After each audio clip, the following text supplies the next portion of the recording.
Item 5.1, donation to community school at Maple Street. Thank you.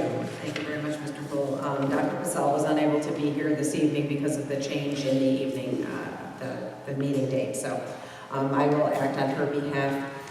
There was a new event in our Winterfest, our town's Winterfest, which is called the Festival of Trees. It was sponsored by one of the local churches.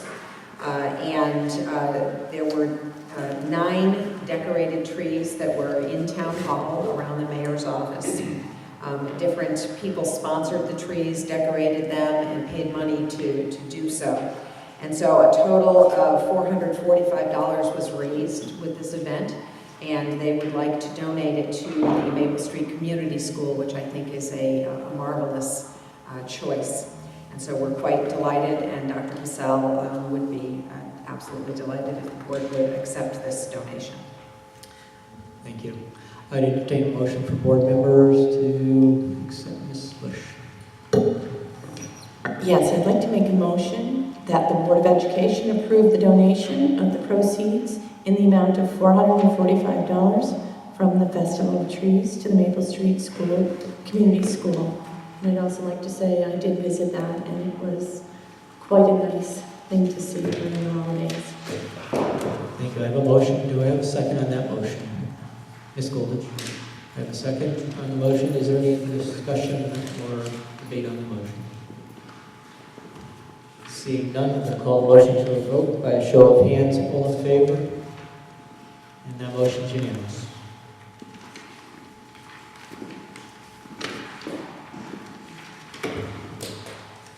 Item 5.2 is a grant approval for a field trip to Mystic Marine Life Aquarium at Maple Street School. Dr. Thank you very much, Mr. Poole.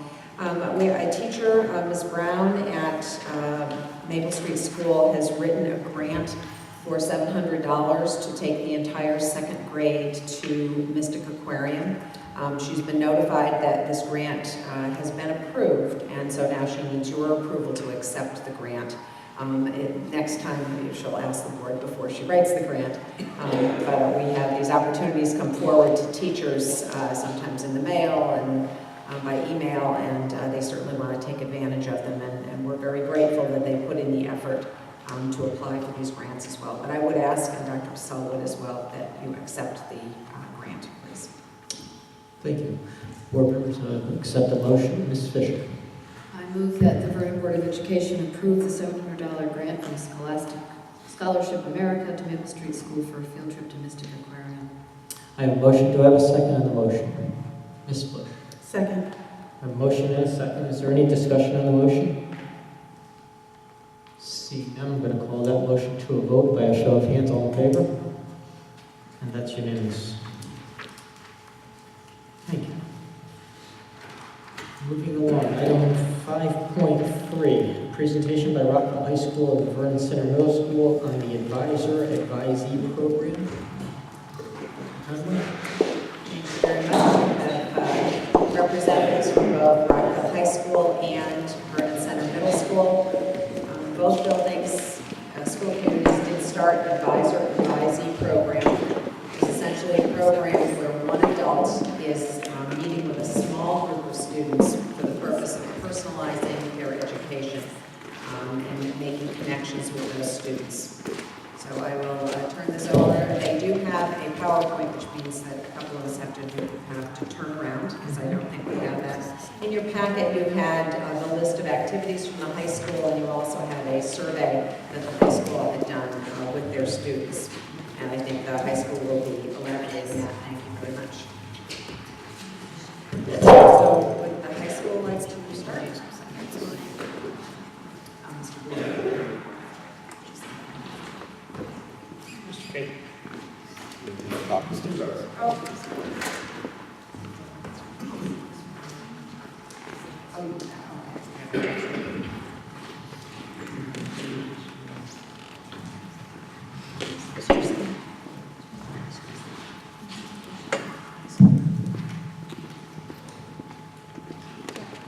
All right, thank you, and giving us the opportunity to come here this evening to talk to you about our Advisor-Advisee program. The information you're going to hear tonight is going to show kind of an evolution in the program. And kind of the inception of the program began following our most recent NEASC evaluation, which was in 2003. And the NEASC standard, by the way, it's the New England Association of Secondary Schools and Colleges. It's an organization that accredits our schools, has basically a very strict requirement at this point that each student will have a formal ongoing program through which they have a relationship with someone other than a classroom teacher or their counselor in the building that is kind of enduring, that can assist them in achieving their learning expectations and meeting their other needs. So we, along with a lot of other high schools, have worked on putting a program in place that suits this requirement for NEASC and that suits the needs of our students. The history here, spring 2010, we put in a pilot program beginning in the spring, and in that case we were able to involve all school counselors and administrators as well, with topics selected by the administration and one teacher. When we went into the next school year, we learned a little bit from our experience in the spring, and we're able to accommodate once a month meeting, including school counselors and administrators, and again, working with topics selected by an administrator, but one teacher, we're able to allow some assignment, a duty assignment, that will help the teacher get engaged in that process. And what we started to do then was recognize that some elements of our student success plan requirements can become incorporated into the advisory program. So having students set goals and these sorts of things is part of their task during the advisory block, which by the way is about 20 minutes or so. So during the year last year, Jerry Griffin was able to get funds through a grant through CREC, and VCMS, Ken Bouchelder, and myself met with 2 consultants from CREC and started to do a self-assessment to look at what activities we were actually doing, looking at 3 different areas.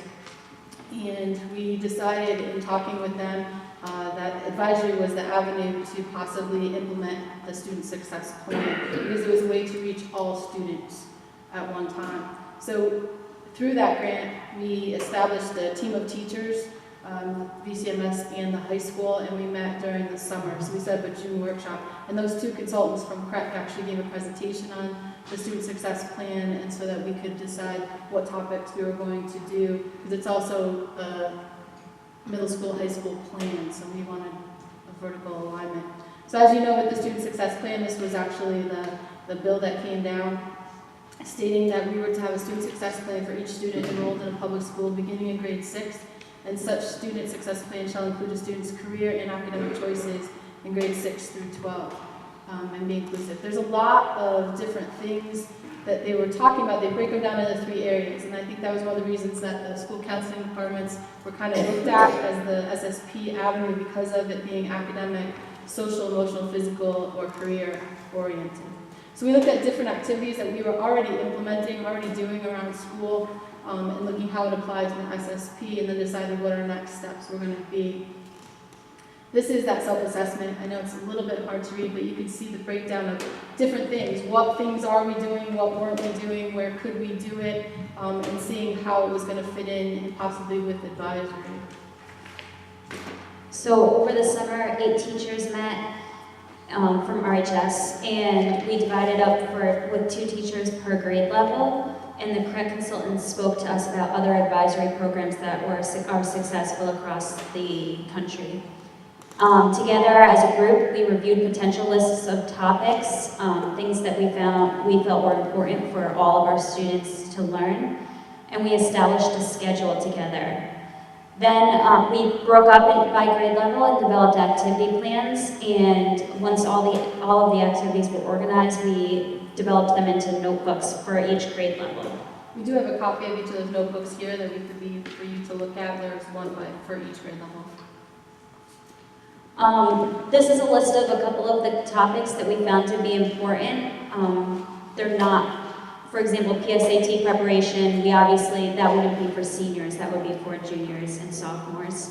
So some of them are grade specific, whereas other topics we found to be important for all ages. And on the next So this is the 9th grade advisory schedule, and you can see the breakdown with every day. This is the schedule we developed over the summer. If you jump down, for example, to March 19th, you have personal finance. So the activity would be different for a freshman versus a senior. A freshman, it might be saving money and tips about opening bank accounts, things like that, whereas seniors, it would be something like student loans and financial aid and things like that. So it's each grade has more specifics in terms of how the topic relates to them. And you might notice that, no, actually, never mind, it's not this one. I was thinking about the breakdowns.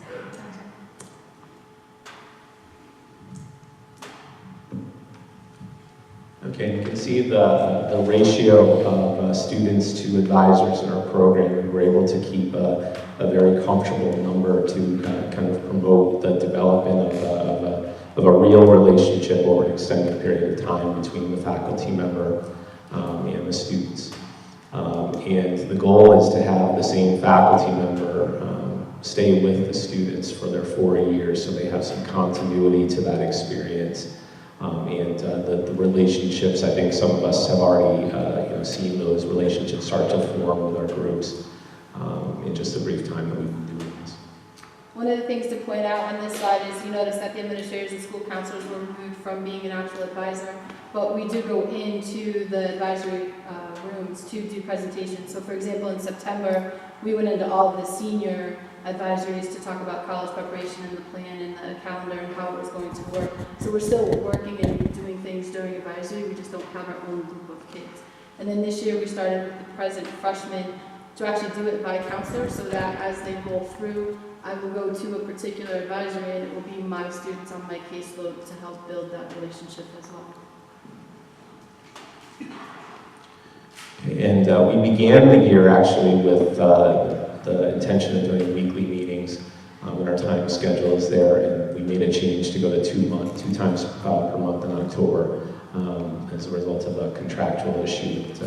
This was our resolution to the problem.